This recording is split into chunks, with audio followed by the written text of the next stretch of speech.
کہ جب حضرت عثمان غنی رضی اللہ تعالیٰ عنہ کا ان کی شہادت ہوئی، اس کی ابتدا یہ ہے کہ حضرت عثمان غنی رضی اللہ تعالیٰ عنہ بنی امیہ سے تھے، جو ایک فیملی، ایک قبیلہ۔ تو حضرت عثمان غنی رضی اللہ تعالیٰ عنہ کے زمانے میں دمشق اور شام کے والی گورنر حضرت امیر معاویہ تھے۔ حضرت عثمان غنی رضی اللہ تعالی عنہ کی شہادت اتنی اندھوناک تھی کہ ہم یہ تو قصہ بیان کرتے کہ امام حسین کو 10 دن پانی نہیں دیا گیا، آپ یہ بھی تو بیان کریں کہ حضرت عثمان غنی پر 40 دن پانی بند کیا گیا، اور بلوائیوں نے عبداللہ بن سبا ایک یہودی تھا، اس کی یہ سازش تھی، بہت بڑا قصہ ہے، طویل ہے۔ اس کی سازش سے حضرت عثمان غنی رضی اللہ عنہ شہید ہوئے اور کچھ غلط فہمیاں بھی پھیل گئیں۔ شہید ہونے کے بعد میں جب حضرت علی خلیفہ بنے تو اہل سنت کا مذہب یہ ہے کہ خلیفہ حضرت علی ہی تھے۔ حضرت امیر معاویہ رضی اللہ تعالی عنہ، ان کی مخاصمت حضرت علی سے یہ ہوئی کہ جب حضرت عثمان غنی رضی اللہ عنہ شہید کیے گئے تو جس نے بھی تلوار حضرت عثمان پر ماری تو اس وقت حضور حضرت عثمان رضی اللہ عنہ کی زوجہ جو ہیں انہوں نے ہاتھ بڑھایا تو ان کی انگلیاں کٹ گئیں، جن کا نام نائلہ تھا۔ حضرت امیر معاویہ نے انگلیوں کو لیا، اور جب امیر المومنین بن گئے حضرت علی، ان سے حضرت عثمان غنی کے بدلے کا تقاضا کیا کہ آپ اس قوم سے بدلہ لیں۔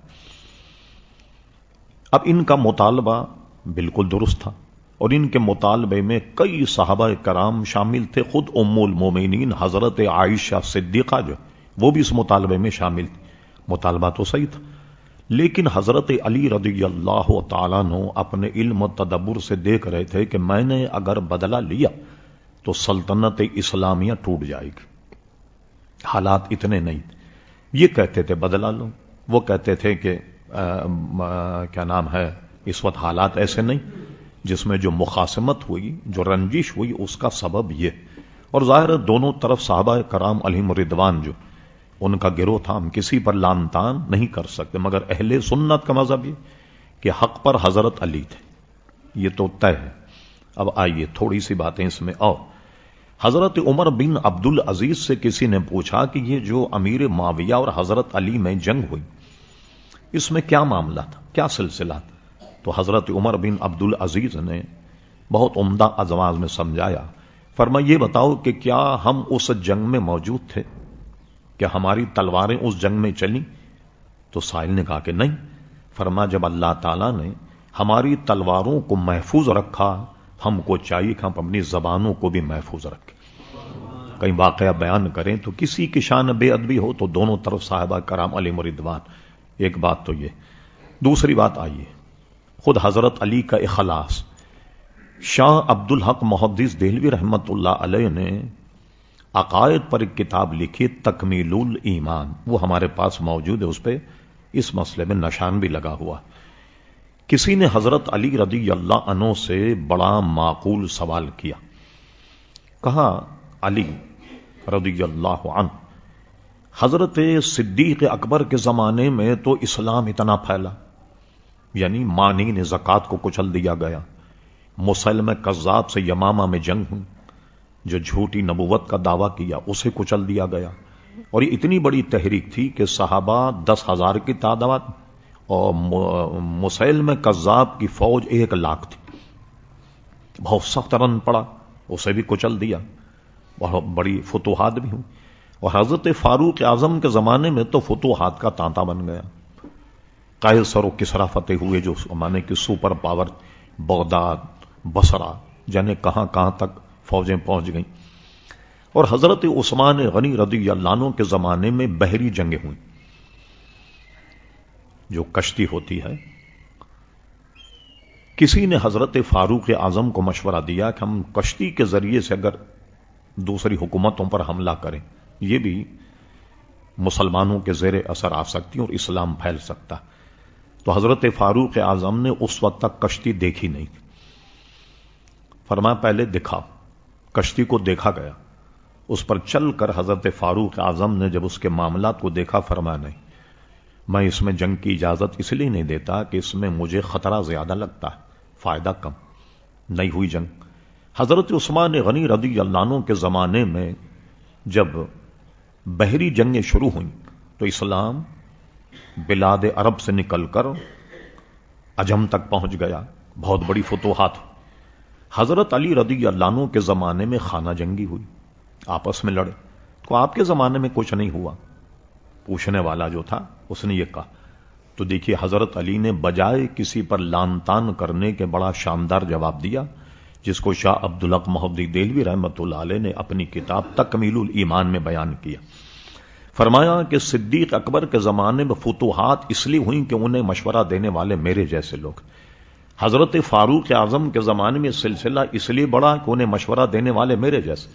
حضرت عثمان غنی رضی اللہ عنہ کے زمانے میں یہ سب اس لیے ہوا انہیں مشورہ دینے والے میرے جیسے، اور میرے زمانے میں کچھ اس لیے نہیں ہوا کہ مجھے مل گئے تمہارے جیسے۔ اس آدمی کی زبان بند ہو گئی اور اس کے بعد کوئی سوال کر نہیں سکا۔ سمجھ گئے صاحب؟ تو یہ اس کے کیا تھا سوال آپ کا؟ بتائیے، اسی سے ہی آپ کو ہاں یہ۔ اب کیا ہوا؟ حضرت علی کے دور میں دو گروہ بن گئے۔ ایک تو وہ صحابہ کرام جو ہم عقیدہ تھے، ہم جن کا عقیدہ فالو کا، ایک وہ تھے، اور ایک اس میں انتہا پسند ایک گروپ بن گیا۔ اچھا یہ کیوں بنا یہ سن لیجیے اب آپ۔ ہوا یہ کہ صحابہ کرام علیہم رضوان میں طے ہوا کہ حضرت علی اور امیر معاویہ کا تنازع جو ہے اس کو طے کیا جائے۔ تو حضرت امیر معاویہ نے بھی ایک حکم بنایا، حضرت علی نے بھی ایک حکم بنایا، بھئی آپ میٹنگ کر کے اور یہ طے کریں کہ ہم دونوں میں کوئی مستعفی ہو، ہم مستعفی ہو جائیں، امور خلاف پھر عوام پر چھوڑ دیں اور کہیں گے سب آپ دوبارہ اپنے خلیفہ کو منتخب کر لیں۔ یہ طے ہو گیا۔ اب ایک فرقہ یہ تھا، کہنے لگے حاکم تو اللہ تبارک و تعالی، تو آپ نے اللہ کو چھوڑ کر کسی بندے کو حاکم کیوں بنا دیا؟ تو انہوں نے کیا کیا؟ حضرت علی کی تکفیر بھی کر دی اور حضرت امیر معاویہ کی تکفیر بھی کر دی۔ یہ غالی گروپ جو حضرت علی رضی اللہ عنہ سے ملا، تو اس کے بعد میں اس کا نتیجہ یہ نکلا کہ یہ بات بڑھتے بڑھتے یہاں تک پہنچی کہ حضرت علی رضی اللہ تعالیٰ عنہ شہید کر دیے گئے۔ اب اس میں گروپ مشہور ہوا شیعان علی۔ قرآن مجید فرقان میں لفظ شیعہ استعمال ہوا جس کے معنی ہیں جماعت کے، ایک گروہ کے۔ تب وہ شیعان علی کے نام سے موسوم ہوئے اور اس کے بعد ترقی کرتے کرتے وہ شیعہ بن گئے، یا وہ جب صحابہ کرام علیہ رضوان پر تبرہ کرنے لگے تو ان کو پھر رافضی کہا جانے لگا۔ اب میں آپ کو آسان طریقے سے سمجھاتا ہوں۔ کہتے ہیں اکبر کے دور میں ایک بہت بڑا مجتہد فیضی سے مناظرہ کرنے آیا۔ اس زمانے میں جو نورتن تھے اس میں بڑے بڑے علماء تھے، ہم تصور نہیں کر سکتے کہ اکبر کے زمانے میں، جس سے وہ اسلام سے برگشتہ ہوا، تو بڑے بڑے علماء تھے۔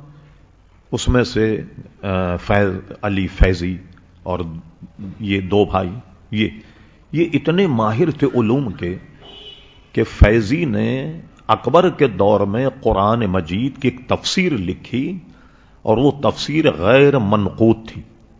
پوری قرآن کی تفسیر میں کوئی نقطے والا لفظ استعمال نہیں کیا، اور تفسیر لکھی اس نے پورے قرآن مجید فرقان حمید کی کہ پوری تفسیر میں کوئی نقطے والا لفظ استعمال نہیں کیا، وا ضاد زے کوئی استعمال نہیں کیا، اتنا ماہر۔ خیر وہ مجتہد صاحب آئے تو فیضی نے سوچا کہ یہ لمبا چوڑا مناظرہ کرنے میں تو وقت بھی لگے گا، پتہ نہیں بادشاہ کی سمجھ میں آئی یا نہیں۔ اس نے کیا شرارت کی کہ ایک طرح سے یا ایک حکمت